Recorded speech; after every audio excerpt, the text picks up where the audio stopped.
Kisah hidup Salman Al-Farisi. Salman Al-Farisi, yang memiliki nama asli Rosbeh, lahir di desa Jayan, dekat kota Isfahan di Persia, pada awal abad ke-7. Salman tumbuh dalam keluarga yang berkecukupan dan sangat dihormati di kalangan masyarakat setempat. Ayah Salman adalah kepala desa, yang menjadikan keluarganya memiliki pengaruh besar di komunitas mereka.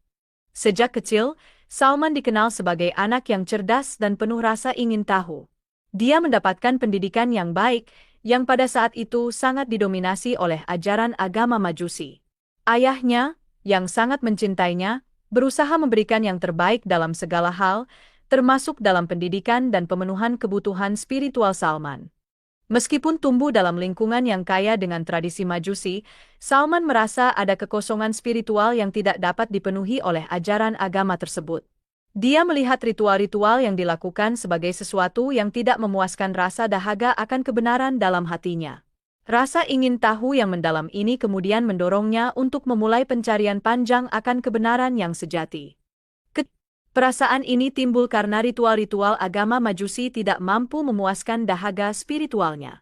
Salman merasakan kekosongan dalam hatinya dan mulai mempertanyakan ajaran-ajaran yang selama ini dia yakini. Perjalanan pencarian kebenaran Salman dimulai dengan pertemuannya dengan seorang pendeta Kristen yang saleh. Pendeta ini tinggal di sebuah gereja di luar kota tempat Salman menetap. Melalui pertemuan ini, Salman mulai belajar tentang ajaran agama Kristen. Pendeta tersebut sangat bijaksana dan menunjukkan kebaikan serta ketulusan hatinya dalam mengajarkan ajaran Kristen kepada Salman.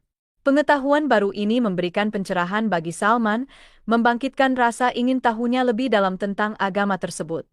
Salman mendalami ajaran Kristen dengan penuh semangat dan pengabdian. Dia belajar tentang nilai-nilai kasih sayang, pengampunan, dan pengabdian kepada Tuhan yang sangat berbeda dari apa yang dia pelajari sebelumnya. Pengalaman ini membuatnya semakin haus akan kebenaran dan menguatkan niatnya untuk terus mencari jalan yang benar. Namun, meskipun agama Kristen memberikan banyak wawasan baru dan kedamaian bagi Salman, dia masih merasa ada sesuatu yang belum lengkap. Dia merindukan kebenaran yang lebih mendalam dan pencerahan yang lebih besar. Perasaan ini membawa Salman pada keputusan besar dalam hidupnya meninggalkan kampung halamannya dan memulai perjalanan panjang mencari kebenaran. Perjalanan ini penuh dengan tantangan dan rintangan. Salman harus meninggalkan keluarganya, menghadapi bahaya di jalan, dan berhadapan dengan banyak kesulitan. Meskipun demikian, tekadnya tidak pernah goyah. Dia percaya bahwa setiap langkah yang dia ambil adalah bagian dari rencana Tuhan untuk membimbingnya menuju kebenaran.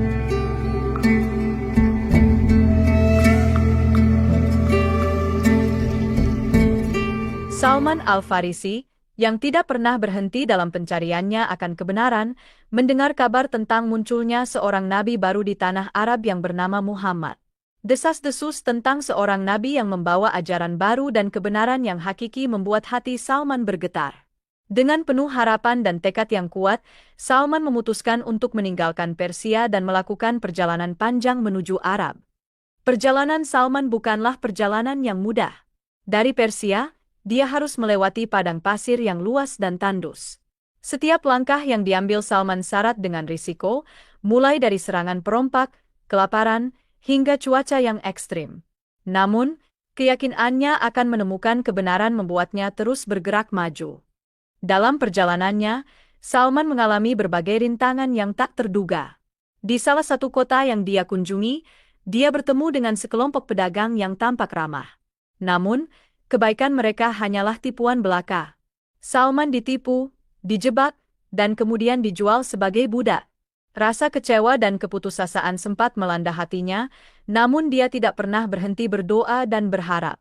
Sebagai budak, Salman dijual dan berpindah tangan beberapa kali hingga akhirnya dia sampai di Madinah. Di Madinah, Salman dijual kepada seorang Yahudi yang tinggal di sana. Meski menjadi budak, Salman tetap gigih dalam pencariannya. Dia mendengar lebih banyak tentang Nabi Muhammad dan semakin yakin bahwa inilah kebenaran yang selama ini dia cari. Salman akhirnya mendapatkan kesempatan untuk bertemu dengan Nabi Muhammad. Dengan penuh kegembiraan dan harapan, Salman menceritakan pengalamannya kepada Nabi. Setelah mendengar kisah hidup Salman dan melihat ketulusan hatinya, Nabi Muhammad memerintahkan para sahabatnya untuk membantu membebaskan Salman dari perbudakan.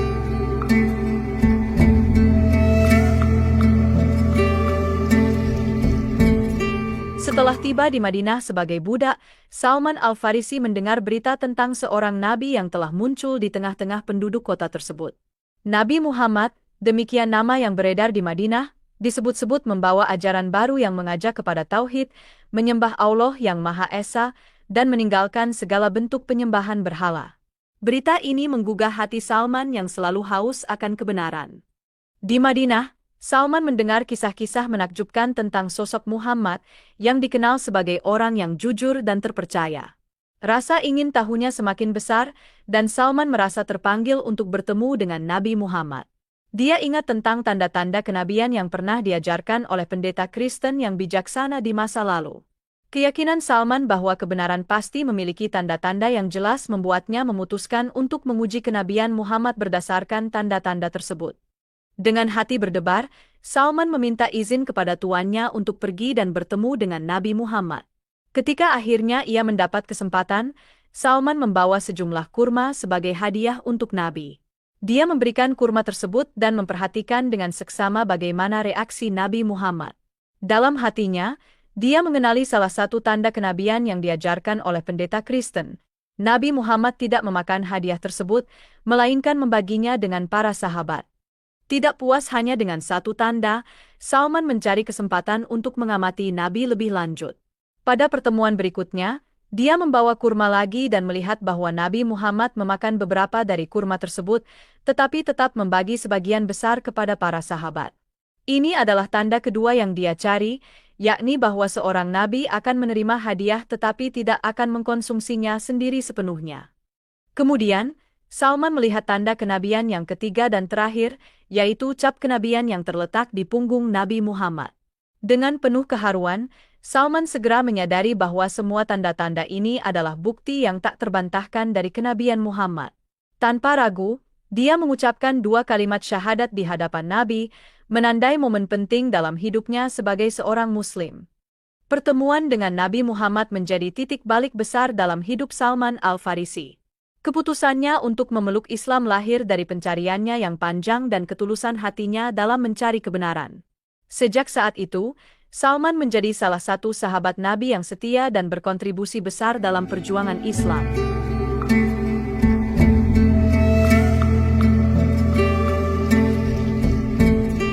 Setelah memeluk Islam dan mengakui kenabian Muhammad, Salman Al-Farisi memiliki keinginan yang sangat kuat untuk berkhidmat sepenuhnya kepada agama Islam.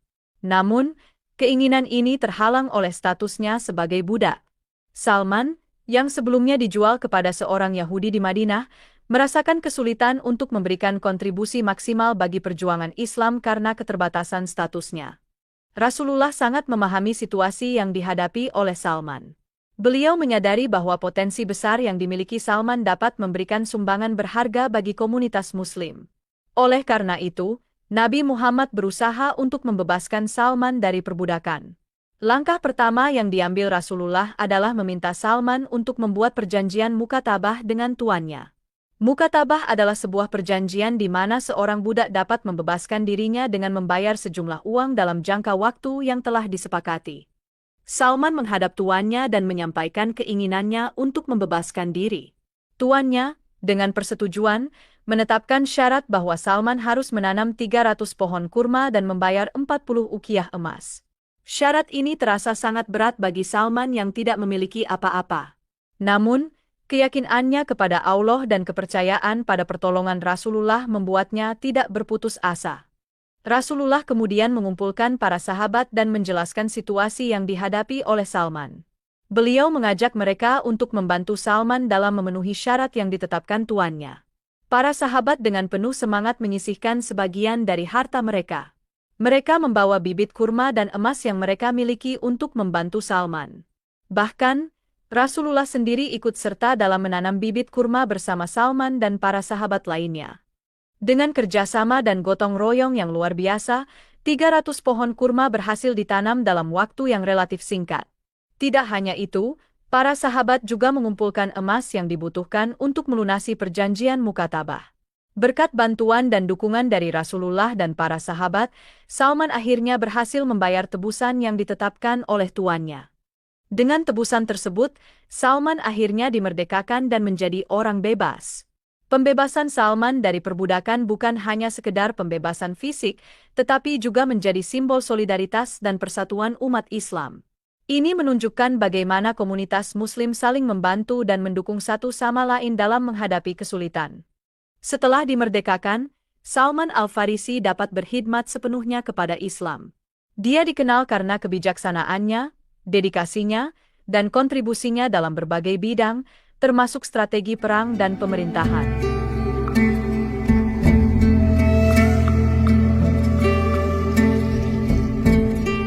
Salman Al-Farisi memainkan peran penting dalam salah satu momen krusial dalam sejarah Islam, yaitu Perang Khandaq. Perang ini juga dikenal sebagai Perang Ahzab, terjadi pada tahun 627 Masehi ketika sejumlah besar koalisi suku Arab dan Yahudi mengepung Madinah dengan niat untuk menghancurkan komunitas Muslim. Ketika berita tentang serangan besar-besaran yang akan datang ini sampai kepada Nabi Muhammad, beliau segera mengadakan musyawarah dengan para sahabatnya untuk mencari solusi terbaik. Situasi yang dihadapi umat Islam saat itu sangat genting, mengingat jumlah musuh yang jauh lebih besar dibandingkan pasukan Muslim.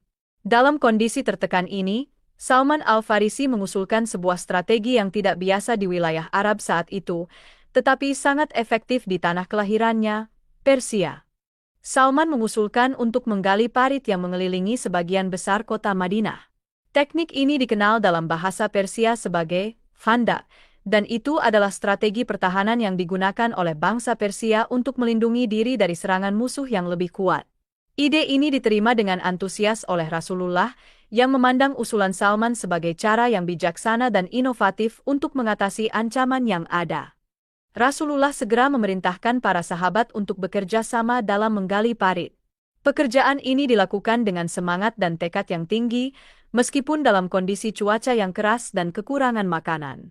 Salman sendiri turut aktif dalam proses penggalian, bekerja keras bersama-sama dengan para sahabat lainnya, menunjukkan semangat kolektif yang kuat. Parit yang digali ini terbukti menjadi penghalang yang sangat efektif bagi pasukan koalisi. Ketika mereka tiba di Madinah dan melihat parit yang lebar dan dalam, mereka terkejut dan bingung, karena strategi seperti ini belum pernah mereka temui sebelumnya. Pasukan musuh tidak dapat menyeberangi parit dengan mudah, dan hal ini memberikan keuntungan besar bagi pasukan Muslim. Selama pengepungan, pasukan koalisi mengalami kesulitan besar untuk menyerang Madinah secara langsung. Mereka harus bertahan dalam kondisi cuaca yang buruk dan kekurangan pasokan. Setelah beberapa waktu, pasukan koalisi mulai kehilangan semangat dan akhirnya memutuskan untuk menarik diri.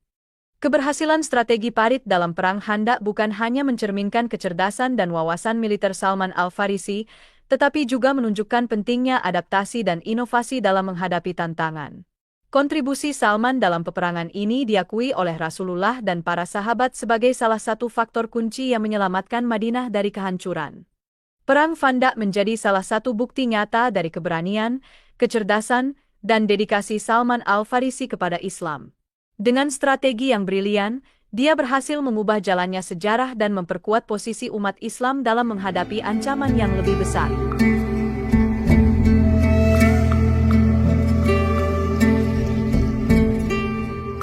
Setelah wafatnya Nabi Muhammad, Salman Al-Farisi melanjutkan perannya yang penting dalam dakwah Islam dan pemerintahan. Kesetiaan dan kecerdasannya diakui oleh para pemimpin Muslim, terutama Khalifah Umar bin Khattab, yang melihat potensi besar dalam diri Salman. Umar bin Khattab kemudian mengangkat Salman sebagai gubernur di Al-Madain, sebuah wilayah yang sangat strategis pada masa itu. Tugas sebagai gubernur di Al-Madain tidaklah mudah. Salman harus mengelola sebuah wilayah yang multi-etnis dengan berbagai tantangan administrasi dan politik. Meskipun begitu, Salman menjalankan tugasnya dengan sangat baik. Dia dikenal sebagai pemimpin yang adil dan bijaksana, selalu mendahulukan kepentingan rakyatnya. Gaya kepemimpinannya mencerminkan prinsip-prinsip Islam yang menekankan keadilan, kesederhanaan, dan ketakwaan. Salman, meskipun memegang jabatan tinggi, memilih untuk hidup dengan sangat sederhana. Dia sering terlihat bekerja sendiri, menenun kain untuk memenuhi kebutuhannya. Kesederhanaan ini bukan hanya menunjukkan ketawaduannya, tetapi juga menjadi teladan bagi pejabat dan masyarakat. Dia tidak pernah memanfaatkan posisinya untuk keuntungan pribadi, melainkan selalu berusaha untuk melayani masyarakat dengan sebaik-baiknya. Sebagai seorang gubernur, Salman juga sangat aktif dalam dakwah Islam. Dia menggunakan posisinya untuk menyebarkan ajaran Islam dan memberikan nasihat yang bijak kepada masyarakat. Salman selalu mengingatkan orang-orang tentang pentingnya iman yang kuat dan pengabdian kepada Allah. Banyak orang yang terinspirasi oleh kata-katanya dan kehidupan sederhana yang dia jalani. Selain itu, Salman juga menunjukkan keteladanan dalam hal administrasi dan pengelolaan sumber daya. Dia memastikan bahwa semua orang di wilayah kekuasaannya mendapatkan hak-haknya secara adil dan tidak ada yang merasa terabaikan. Kebijaksanaan dan keadilannya membuatnya sangat dihormati oleh rakyatnya dan para pemimpin Muslim lainnya. Salman Al-Farisi juga dikenal karena kesetiaannya kepada Khalifah Umar bin Khattab dan para pemimpin Muslim lainnya. Dia selalu memberikan nasihat yang jujur dan bijak, serta siap untuk menghadapi segala tantangan demi kepentingan umat Islam. Kesetiaannya ini membuatnya menjadi salah satu sahabat yang paling dihormati dan dipercaya. Kehidupan Salman setelah wafatnya Nabi Muhammad adalah cerminan dari pengabdian yang tulus dan tak kenal lelah kepada Islam dan umatnya. Dengan kecerdasan, ketakwaan, dan kesederhanaannya, Salman berhasil menjalankan tugasnya sebagai gubernur dengan sangat baik. Warisan kepemimpinan dan keteladanannya terus dikenang dan dijadikan inspirasi bagi generasi-generasi berikutnya. Kisah hidup Salman Al-Farisi setelah wafatnya Nabi Muhammad menunjukkan bahwa dia tidak hanya seorang sahabat yang setia, tetapi juga seorang pemimpin yang bijaksana dan pengabdi yang tulus. Pengaruhnya dalam sejarah Islam sangat besar dan warisannya terus hidup dalam hati dan pikiran umat Islam di seluruh dunia. Salman Al-Farisi wafat pada usia sekitar 250 tahun, menurut beberapa sumber di Al-Madain. Warisannya tidak hanya dalam bentuk fisik tetapi juga dalam bentuk spiritual dan intelektual. Ketulusan, kebijaksanaan, dan pengabdiannya kepada Islam menjadikan Salman sebagai salah satu sahabat yang paling dihormati dalam sejarah Islam.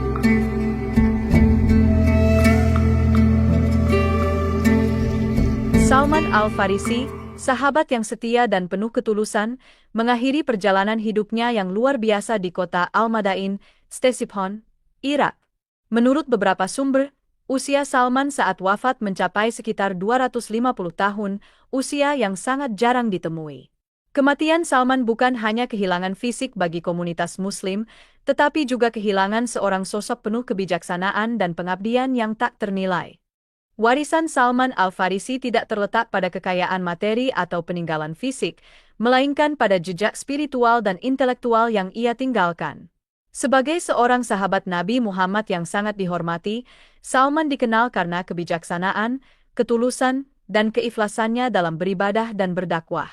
Kehidupan Salman penuh dengan pengorbanan dan dedikasi untuk agama Islam, serta upaya tanpa henti untuk menegakkan kebenaran dan keadilan. Salah satu warisan terbesar Salman adalah kontribusinya dalam strategi militer, seperti yang terlihat dalam Perang Khandaq. Ide brilian menggali parit untuk melindungi Madinah dari serangan musuh adalah contoh nyata dari kecerdasan dan inovasi Salman yang terus dikenang dalam sejarah Islam. Strategi ini bukan hanya menyelamatkan Madinah, tetapi juga menunjukkan betapa pentingnya berpikir kreatif dan inovatif dalam menghadapi tantangan. Selain itu, Salman dikenal sebagai seorang yang sangat sederhana dan rendah hati. Meskipun dia pernah menjabat sebagai gubernur Al-Madain pada masa kekhalifahan Umar bin Khattab, Salman tetap hidup dalam kesederhanaan. Dia sering ditemukan bekerja sendiri, memintal kapas untuk membuat pakaian, atau menjahit pakaiannya yang lusuh. Kesederhanaan ini mencerminkan sifat zuhudnya dan menjadikannya teladan bagi generasi berikutnya. Pengabdian Salman kepada Islam juga tercermin dalam upayanya untuk menyebarkan ilmu pengetahuan. Salman adalah sumber hikmah bagi banyak sahabat dan generasi setelahnya. Kata-katanya yang bijak dan nasihatnya yang mendalam selalu diingat dan menjadi inspirasi bagi mereka yang mendengarkannya.